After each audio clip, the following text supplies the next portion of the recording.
The road kept getting narrower until the trees pressed in so tightly I could hear their branches dragging along the side of the SUV. My head throbbed with every bump, my body barely more than skin stretched thin over bone. Marcus said we were almost there, but I stopped believing him 20 miles ago. Helena, he said gently, glancing at me, try to rest. You'll feel better once we're at the cabin. I didn't reply. I couldn't. The morphine dulled the pain, but not the awareness. I knew something was wrong. I had known for weeks, maybe months, but I didn't have the strength to name it. 3 years ago, I was at the top of my game.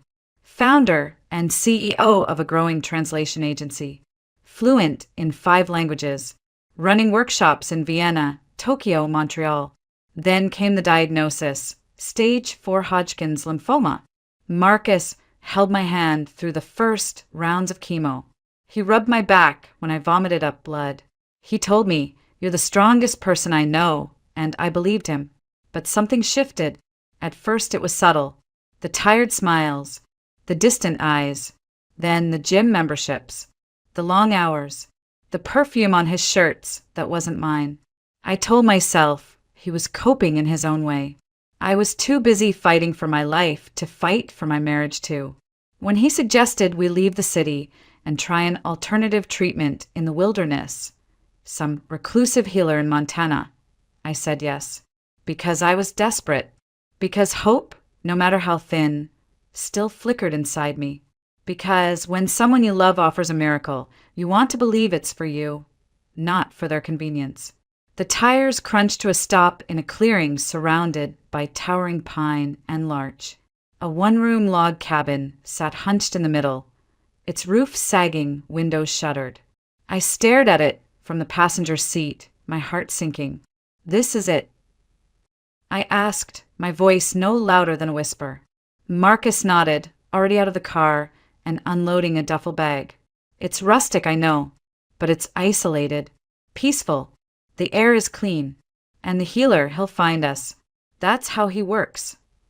I wanted to ask for his name, for proof, but my tongue felt thick and my ribs ached with each breath. I let him help me out of the car, let him carry me inside and settle me onto a cot near the fireplace. The place smelled of mildew and old firewood. No power, no running water, just 4 walls, a stove, and a silence that pressed against my skull like a vice. Still, I said nothing. I nodded when he tucked a blanket around me. I even thanked him, because when you're that close to the edge, kindness, no matter how hollow, feels like something to hold on to. That night, I lay awake listening to the wind scrape against the cabin. Marcus slept beside me on a mattress, snoring softly, his back turned.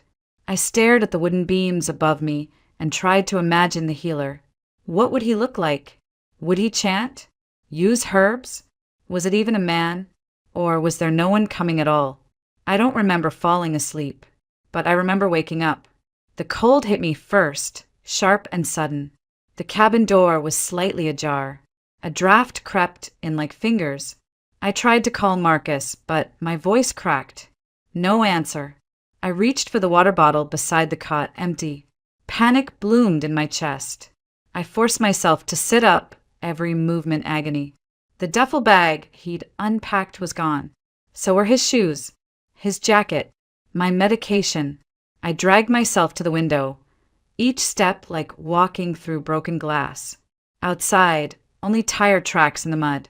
No car, no Marcus. He left me. He really left me here, to die. I sank to the floor, the realization louder than any scream. My body folded in on itself like a broken bird. I didn't cry. I couldn't. There wasn't enough left in me for tears. Only breath. And even that was starting to feel optional. I don't know how long I lay there. Maybe hours. Maybe a day. Time loses meaning when your body is shutting down. But eventually, the thirst clawed its way through the fog. There was a sound faint like a stream. I remembered it from the night before. Water. I had to try. Crawling was all I could manage. The cabin floor was rough under my knees. My palms scraped against splinters. The door was heavier than I remembered, and opening it felt like lifting a tombstone. Outside, the world blurred, reds, browns, golds. The forest blazed with autumn, as if mocking my decay. I followed the sound, inch by inch, my vision pulsing in and out like a faulty camera lens. Then everything tilted. I collapsed onto the pine needles, my cheek pressed against the cold earth. There was movement somewhere in the trees. Heavy, deliberate. Not a deer, not a bear. A voice, low and steady, cut through the dark. "Hey, are you alive?" My lips parted, but no words came. I thought it was a hallucination. The fever had done that before, given me voices, lights, false hopes. But then I felt arms, strong, calloused, lifting me gently. "Easy. I've got you." I saw a face. A man. Bearded, weathered. Eyes the color of storm clouds. Behind him, a massive, wolf-like dog stood silently watching me. Then everything went black. And the last thing I remember was the warmth of a wool coat and the sound of boots crunching through leaves. That was the moment I stopped dying. That was the moment my real story began. I woke to the smell of firewood and pine. Not the synthetic pine scent they put in candles. Real pine. Damp. Earthy. Alive. My head was pounding, and my throat felt like it had been scrubbed raw. But for the first time in days, the pain wasn't all-consuming. I blinked against the light. I wasn't in the cabin. This was a different place. Smaller, neater. A cast-iron stove crackled near the wall, and shelves lined with jars and herbs framed the room like something out of a forest healer's fairy tale. A heavy wool blanket covered me up to the chin. My skin was slick with sweat, and I could still feel the cold in my bones, but I wasn't shaking anymore. He was there, the man with the beard and the storm-colored eyes. He sat by the fire, stirring something in a pot. He turned when he heard me shift. "You're awake," he said, his voice low but gentle. "Good. I wasn't sure you'd make it through the night." I tried to speak, but my throat cracked open like dry paper. He got up quickly and brought over a tin cup. The liquid was warm and bitter, but I drank it greedily. Only after I'd finished half of it did I realize he was holding the cup steady with both hands, like he'd done this before, like he was used to caring for someone fragile. "What is this?" I rasped. "Chug a tea," he replied. "Good for the immune system. Doesn't taste like much, but it works." His dog, or wolf, lay curled by the door, unmoving but alert. Its eyes tracked every motion I made, not with threat, but with watchfulness. It felt strangely comforting. "I'm Elias," he said. "I live about a mile from where I found you." Fenrir, he nodded toward the animal, was the one who heard something and wouldn't let up. "Lucky for you, I listened to him." I managed a nod, then rested my head back. The room spun a little, but I could feel the fever breaking, my body loosening its grip on the edge. "Do you remember what happened?" he asked softly. I closed my eyes. "My husband," I whispered. "He left me there. Said we were going to see a healer, but he left. Took everything. My meds. Food. Phone. Gone." Elias didn't say anything right away. When I opened my eyes again, his jaw was tight and his hand clenched the arm of the chair. "He left you to die," he said quietly. I didn't reply. I didn't have to. For days, I drifted in and out of consciousness. Elias never left me for long. He gave me sips of broth, kept the fire going, checked my temperature with the back of his hand like someone who had done this before. Sometimes I'd wake to him reading softly, books I didn't recognize, poetry mostly, or old field journals full of plant sketches and annotations in looping script. The pain was still there, but it no longer felt cruel. It felt like something I was moving through, instead of being consumed by. He didn't ask questions, not at first, and when I had enough strength to speak more than a few words, I told him everything. About Marcus, about Elise, about the way cancer had slowly peeled my life away layer by layer, career, energy, dignity, and how I tried to pretend it wasn't happening. How I gave Marcus the benefit of the doubt, even when he stopped looking me in the eye. Elias listened, not with pity, but with something closer to grief. Like he recognized the taste of betrayal. He shared his story too. A biologist once, specialized in medicinal plants, built a research lab with his best friend, a man he'd known since college. Together, they chased cures no one believed in. They were close to something big, something that could change how we treat autoimmune diseases. But then the friend patented it under his own name, erased Elias from the record, and accused him of fraud. The lawsuits buried him. His wife left. His reputation was shredded. And when he came to this forest, he came to die. But I didn't, he said, staring into the fire. I found Fenrir instead. Or he found me. And I realized if this damn dog wasn't giving up, maybe I didn't have to either. I looked at Elias differently after that. He wasn't just a recluse in a cabin. He was someone who had been dragged through the fire and emerged changed. Not untouched. Not whole. But real. That night, as wind howled through the trees and the fire flickered low, he sat beside my cot and read to me from an old, worn journal filled with his own notes. Formulas, recipes, sketches of roots and leaves. "You have a gift," I whispered. He shrugged. "No one wants nature anymore. They want pills with labels and quick results." "Not everyone," I said. "Not me." We sat in silence for a while. Fenrir snored softly by the door. "I don't think I can ever go back," I whispered. Elias looked at me. "Then don't. Heal first. The rest will come." And I believed him, not because he promised a miracle, but because, for the first time in years, someone didn't see me as broken. He saw me as someone still becoming. The days passed in a rhythm I'd never known before. Quiet, deliberate, almost sacred. There were no schedules, no devices blinking with notifications, no noise pressing in from all sides. Just firelight, wind through the trees, the scent of pine and smoke clinging to my skin. And Elias, always nearby, moving with the kind of stillness that comes only from someone who's already known the worst and survived it. My body began to return to me, slowly. Not as it was, but piece by piece. My breath no longer came in shallow rasps. My hands stopped trembling when I held the tin cup of tea. My mind, once fogged by pain and fear, began to clear, enough to recognize that what I'd found here was not just safety. It was shelter for something deeper than flesh and bone.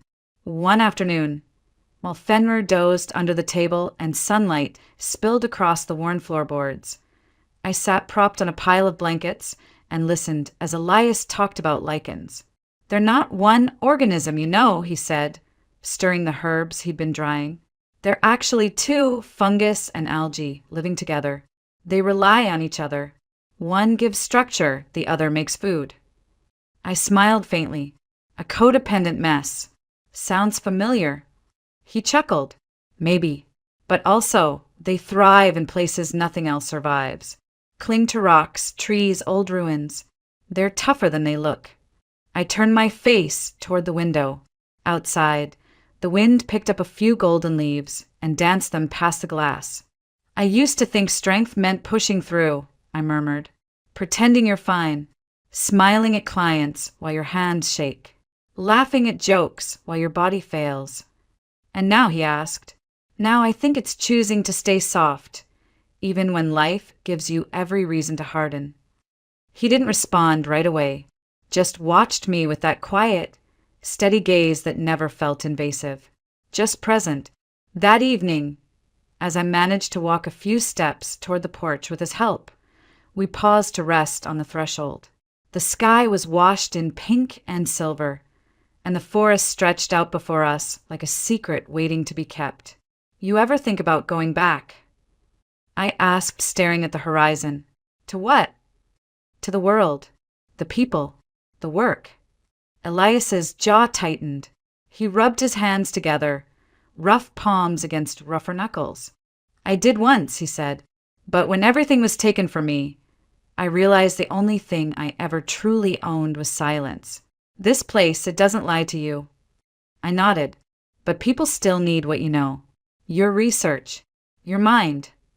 He turned toward me then, slowly, as if unsure what he'd find. And you, he asked, what do you need? I opened my mouth to answer, then stopped. Because I didn't know anymore. I didn't need Marcus. I didn't need the business or the apartment in the city. I didn't even need to be the person I used to be, the ambitious, polished version of myself who'd collected languages and accolades like armor. I needed to feel like I had a place in the world again, a place not built on sacrifice, but on choice. The next morning, I sat at the wooden table flipping through one of Elias's notebooks. The pages were worn, some nearly falling out, but they were filled with the most intricate notes I'd ever seen.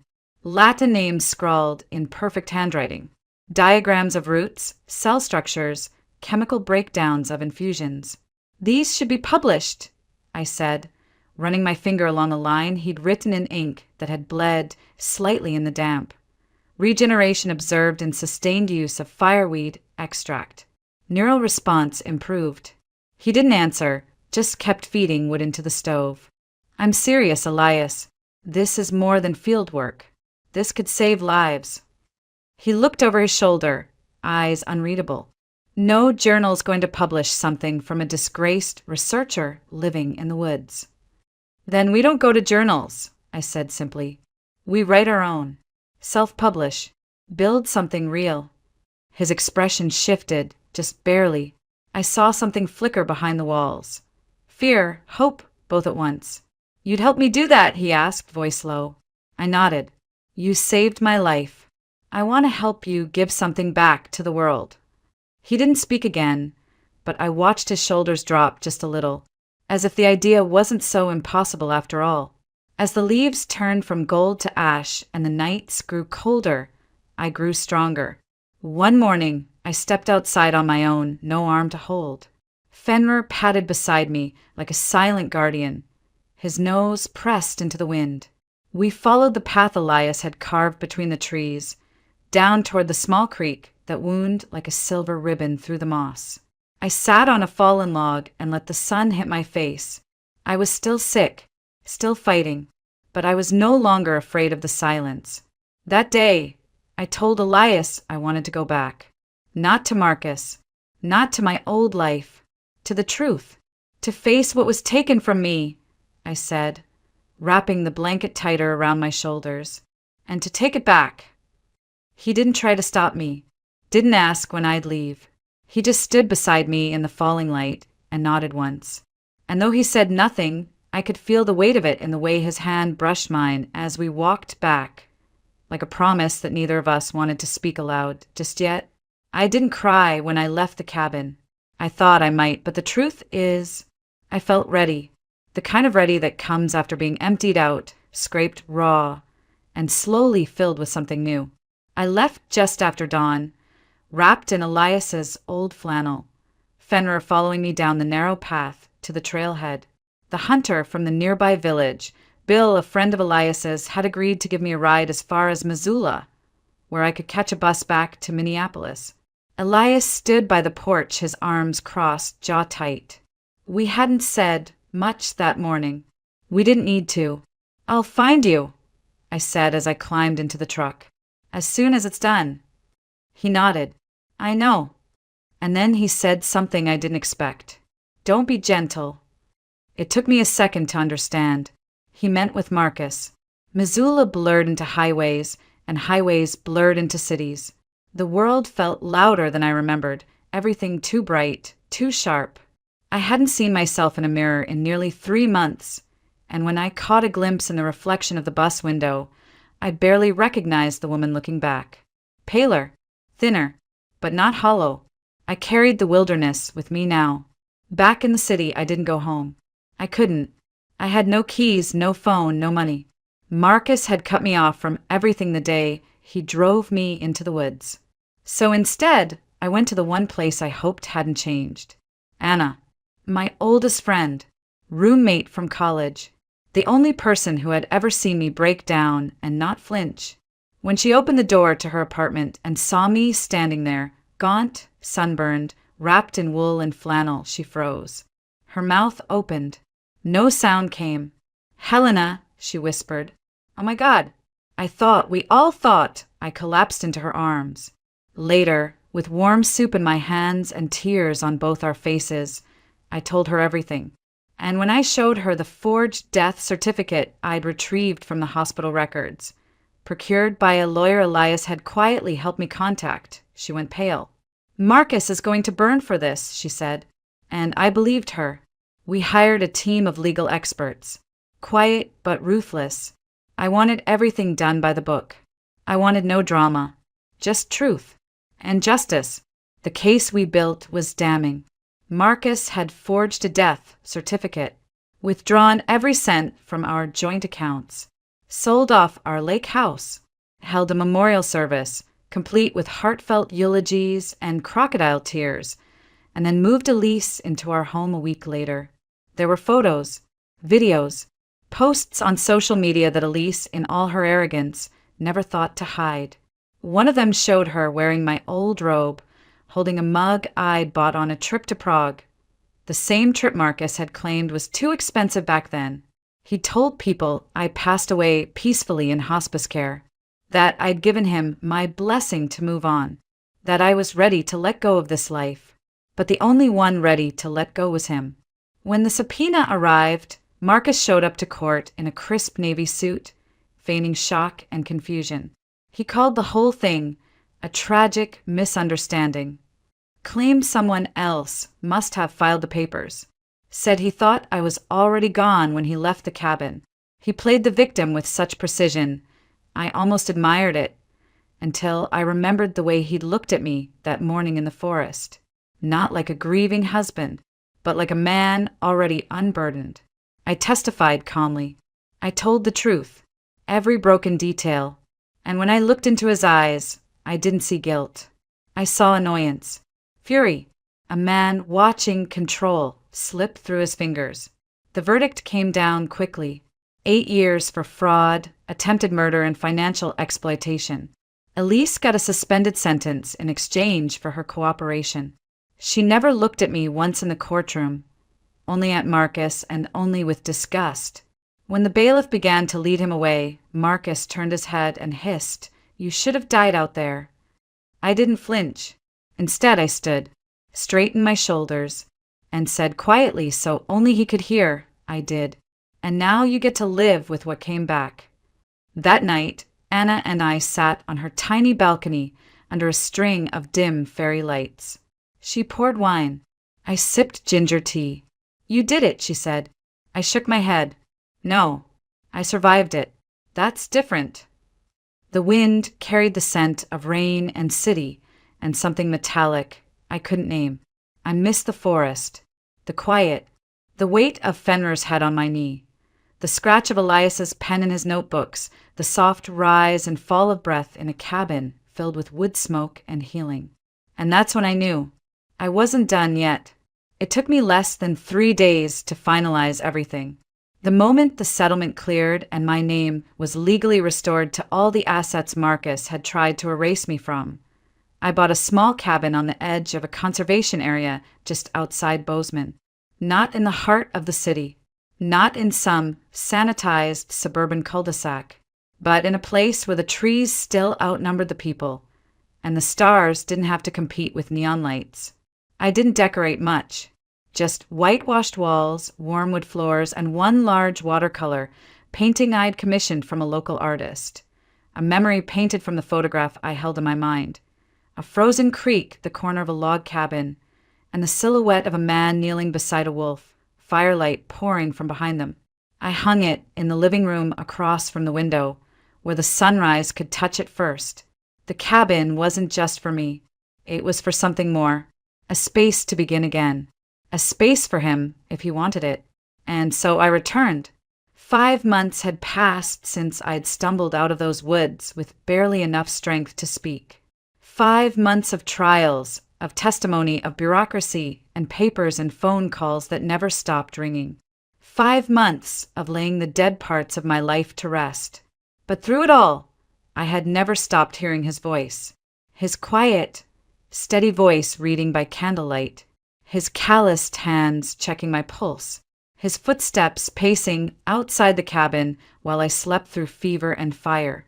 I drove the same winding roads in a new SUV, packed with food, medicine, and all the courage I had left. I didn't know if he'd still be there. I didn't even know if he'd want to see me. But I had to try. When the forest finally parted and the clearing came into view, I stopped breathing. The cabin was still there.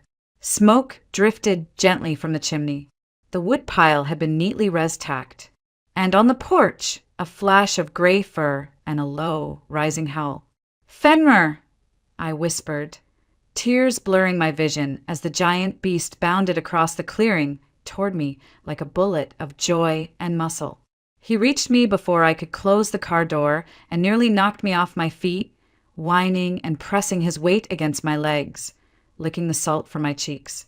I buried my hands in his thick fur, whispering, "I missed you too," over and over. Then I saw him. Elias stood at the edge of the porch, frozen, as if I were a ghost returning in the wrong season. He'd grown thinner. His beard was longer. His eyes still carried that same storm gray color, but now they were shaded with disbelief and something else I couldn't name. I took a step forward. "I came back," I said softly. He didn't move. I said I would. His lips parted, but no words came out. He looked like a man trying to speak through a dream. Finally, he descended the steps and walked toward me, stopping just close enough that I could feel the warmth radiating from his skin, the scent of cedar and wood smoke clinging to him like memory. "You're here," he said. I nodded. "And I'm not leaving unless you tell me to." He exhaled slowly. Then, without a word, he reached forward and touched my hand. It wasn't a kiss. It wasn't even a full embrace. But it was enough. Later, as we sat beside the fire, Fenrir curled between us, the room lit only by amber light and our shared silence. I told him about the new cabin, the idea, the vision. "A healing center," I said. "Small, private. Just us. We don't need much." He didn't interrupt. "We'll use your research. Combine it with traditional care. We'll take the people medicine gave up on, the ones like me." He looked into the flames.